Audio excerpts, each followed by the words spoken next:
We're live. We are live. All right. Well, good afternoon, everyone. Welcome to the June 20th Park and Recreation Board meeting. We were informed on a lot of people unable to make it to the meeting, so we will not have a quorum today. So it's more of an informational sharing meeting. So the minutes were included for you to review, but we cannot vote on those. So we can continue to share information and not stay idle, I'd like to give a couple of updates if I can.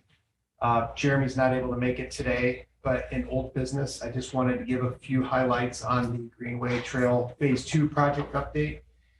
The base asphalt pavement is complete. The helical, forgive me, engineering terms, and I'm not an engineer. I could talk medical all day long, but helical piers are being drilled for the boardwalk, awaiting to be cut to grade. And then they drilled the Kaizen. The drilled Kaizens are being installed for the bridge. And the last one is being poured today. So again, it is on schedule to be done by the end of 2023. They've had to have temporary lane closures on 568 due to safety aspects of getting in and out of the work zone. But they're minimizing that based on time of day and so forth with traffic patterns and such. So things are going really well down there. So progress. How long will the traffic delays continue? They're minimal and they're intermittent during the day, but they're minimizing it based on traffic flows for work in and out of town. So I must just sit there at a bad time. Yeah, they're not supposed to close it until 8 a.m. and then they're supposed to have it open around 4:30 so that we're not impeding the kind of work flow, work traffic. There will be a couple of dates where we will have to close it down completely because when they're going to be setting the bridge structure, they're going to have to be out on the roadway. So both lanes will be temporarily closed, but they recognize that obviously keeping that to a minimum is necessary. Yeah, absolutely. All right. With that, that's all I had about the Greenway Trail. Mayor, would you like to give an update? Yeah, so just wanted to give a quick update on the downtown recreation area. I know we haven't been back in front of this group since they had kind of said, proceed. We didn't have an appropriations committee meeting after that where we discussed it. And a couple of the items that the appropriations committee requested before making any funding for the engineering portion was documentation of the property being able to be transferred from the county, as well as that kind of a funding plan. As you guys remember, in the concepts that Strand has provided, they said, okay, looking at all of these different things, if you want to move forward with these, it could be anywhere from 10 to 40 million. And then you need to go through and refine it. Well, to be able to really refine it and work through that process, as I'm sure many of you have had to do in projects before, is you need to go through the engineering process so we can start determining, okay, what are specific materials, which things do we really want? Obviously if you do marble sidewalks, that's a really different expense than concrete sidewalks. Obviously we're not doing marble sidewalks, so we'll be able to kind of work through that process. So I just want to remind everybody, let me pull it up. Actually, I don't want that one. Is on the City of Findlay website for the last couple of months. I guess probably the last 6 months, we have on the home screen had, I'm going to share my screen real quick.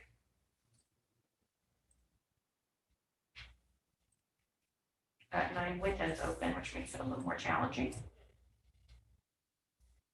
The downtown recreation area. So this is the concept that was provided.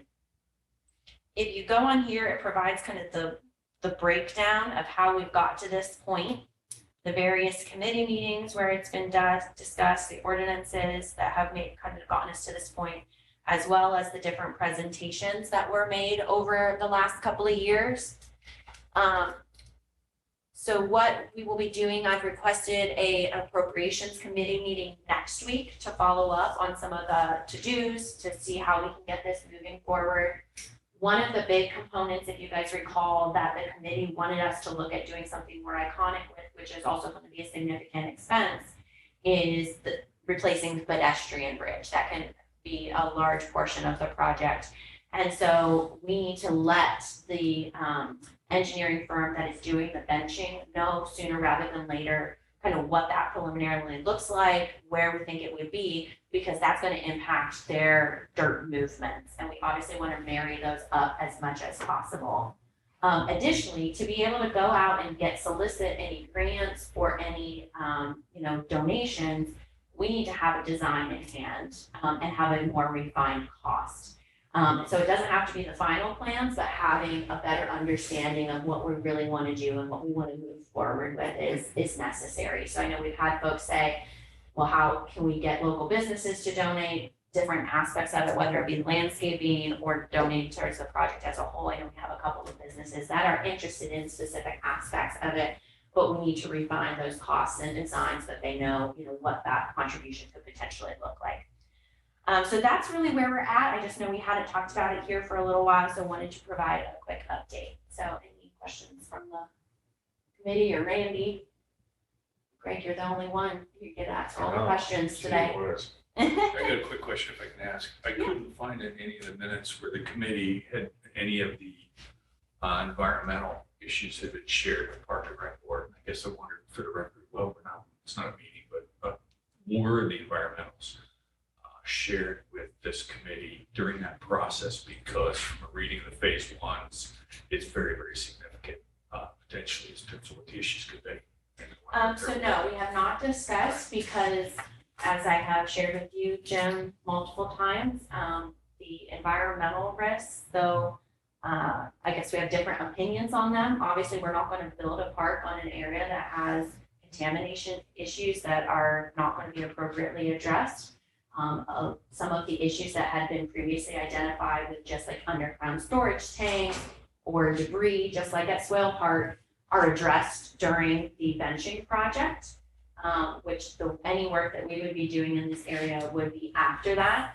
So I don't have any environmental concerns, but I certainly, as we move forward with the discussion at the council level, I'm happy to keep the Parks and Recreation Board abreast of that. Appreciate that. So are we talking about studies that have been done on that site? Yeah, from my perspective, their phase ones were done in, I think, 2011 along the entire river area, really from west or from Broad Avenue to where we're doing the bike trails east of town, under the thoughts of what were the plans for flood development or floodway development and redevelopment at that point in time. Well, they identified, I think American Structure Plus, when they did the reports, they identified a number of properties that would likely need further investigation. Or they said, the only environmental issues we found was this. And in this area where they're talking about this park, there's a significant number of things that were identified in those phase one reports. And the only phase twos I'm aware of were done for the Rainick property and a couple of properties close to Main Street. But it's something that we've got to talk about further with council to determine the best way to move forward. Putting a park in an area like that, I'm not an environmental expert, but even one of the properties or one of the areas is listed on Superfund site because of an issue that happened during the flood in 2007, and they didn't know how it was completed. They didn't address it. We need some answers for some of that stuff. Yeah, I think I know that there was at least one former industrial site that goes back a long way. Right, yeah, so the Rainick property is the largest item of concern. That building has been removed, and the commissioners, in conjunction with the city, have already submitted and received a grant through the state brownfield remediation program. So that's going to be remediated prior to even the benching occurring, and then there's going to be further clearing out in that area. So a significant amount of dirt is being removed. And when you look at, they're called RECs, and they're kind of environmental concerns. So these companies, they evaluate the properties and they look at prior uses, any industrial items that they were aware of, and they say, here's a concern, here's the remediation necessary. What would this need to look like to make sure it's a safe environment? And there's sites like that all throughout communities and ours and others where properties have been built. And, so I feel pretty comfortable that the work that has been done to remove underground storage tanks, that then, adjacent properties say, oh, okay, we just need to make sure that there wasn't, a gasoline spill in that area or whatnot, that is gonna be appropriately addressed. Again, we're not gonna put a bunch of work into this area if we didn't feel like it was a safe environment for everybody. Most interesting one for the history buffs is almost the entire area where the benches going to occur used to be the river, and filled it in 1934, 35. What phase one report, they couldn't identify what it was filled in, but they presumed that a lot of it was filled in with dirt where the river is now. However, it was a bigger area because it used to come from basically Martin Luther King Parkway. It swaled up, so it almost to Knoxville and then down. So it took more dirt than they had, and the report actually says the city was in the practice of using municipal waste to fill in every hole they could. So we'll have to, well, so where we go. So we've got some challenges, we've got some questions. Yep, so we'll continue to work through that process as well. That was it for me. Okay, thank you. Under new business department reports, Lisa is not able to attend today. She did give me a nice punch list here, rundown of some updates. So regarding facilities, the Diamonds are extremely busy with summer baseball and softball, fast pitch tournaments, and it's nightly between leagues and tournaments. They have tournaments booked every weekend through the first weekend of August. So that's obviously really good for all of us guests coming in and show off our town. Special Olympics will be using several dates in August to have the Northwest Ohio one-day tournament. Regarding the Miracle League fields, they just wrapped up their spring season, and then they will have a fall season starting in August. Great attendance out there. I can't think of how many teams they had, but they had quite a few teams, and a weeknight they had a weeknight game schedule as well as a Saturday schedule, so a lot of activity out there. They continue to actually on a daily basis have community members and families use that playground, so it's a great asset that continues to be utilized a lot. Regarding the Cube, the summer ice is in until mid-July.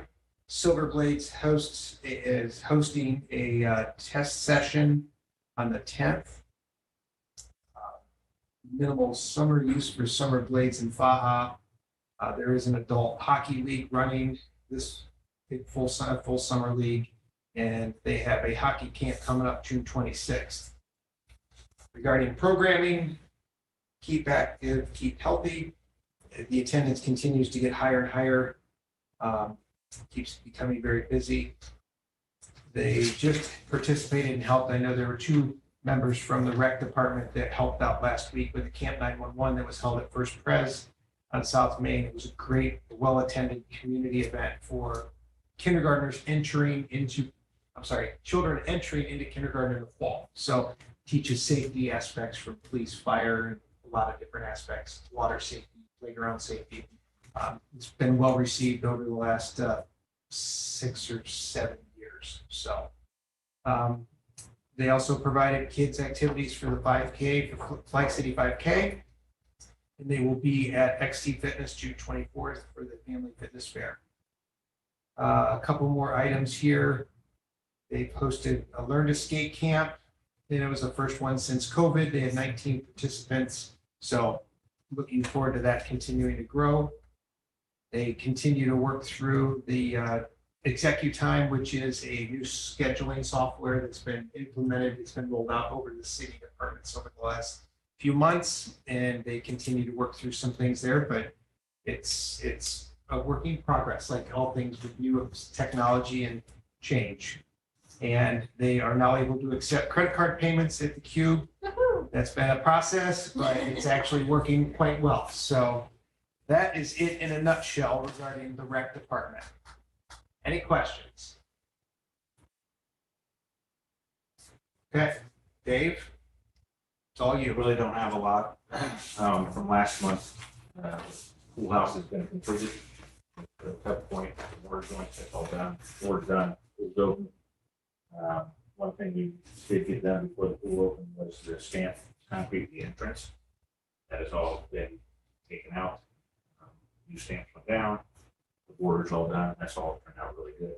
Met with the park district last week to show them what we use their grant money funding for and what we kind of have planned in the future. They did send the applications for the grant. There's 3 projects we're allowed to apply for, and number 1, 2, 3. The main restroom and the office building area is what we wanted to do is number 1 for fixing the mortar on that. And then we were going to apply for number 2, maybe extending the stage out, bench out. Right now, when they use that on Wednesday nights, they have like a wooden temporary one there. This would be in concrete, and then we would tear up that concrete area and we stamp that area that's in brick. What's that? Sounds safe. Yeah, it'd be the same kind of stamp, the one that it's not a brick where it makes ground level, it's just kind of like a rock look. Other than that, the days of carrying the dirt mulch at Bernard, that all went in good. All parts have been mulched as far as the playgrounds. I do know Bernard, yeah, or not Bernard, but West Park, those people out in West Park would like to have some stuff added.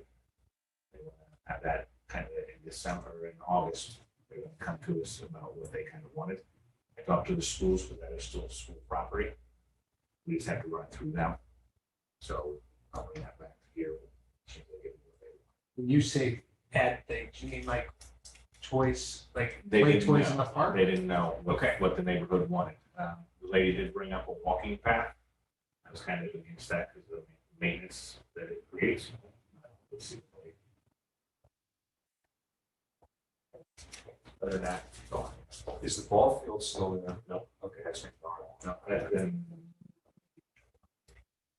Yeah, and it kind of go through a cycle where we put out different things there, and then the neighborhood decides they don't want them, and then removing them, and then have a minimal for a couple of years, and then they come back wanting something different. So obviously, we always want to have that conversation and see what makes sense for the neighborhood and try to adapt it. But I think you kind of get a cycle of, kids of a certain age, and they want something, and then they want something different. And then I think the ball field, there was a couple neighbors upset with just the volume of kids and the baseballs being in their yard, and I think we had some issues. But since Gary's not here, I can just touch on a couple things. I've seen a ton of kayakers and canoes out, so that's great. I've seen this weekend there was a ton of people using East Point Landing kayak launch, so I think that addition last year has been really well received. Obviously, much safer for folks getting in and out of the river on their own.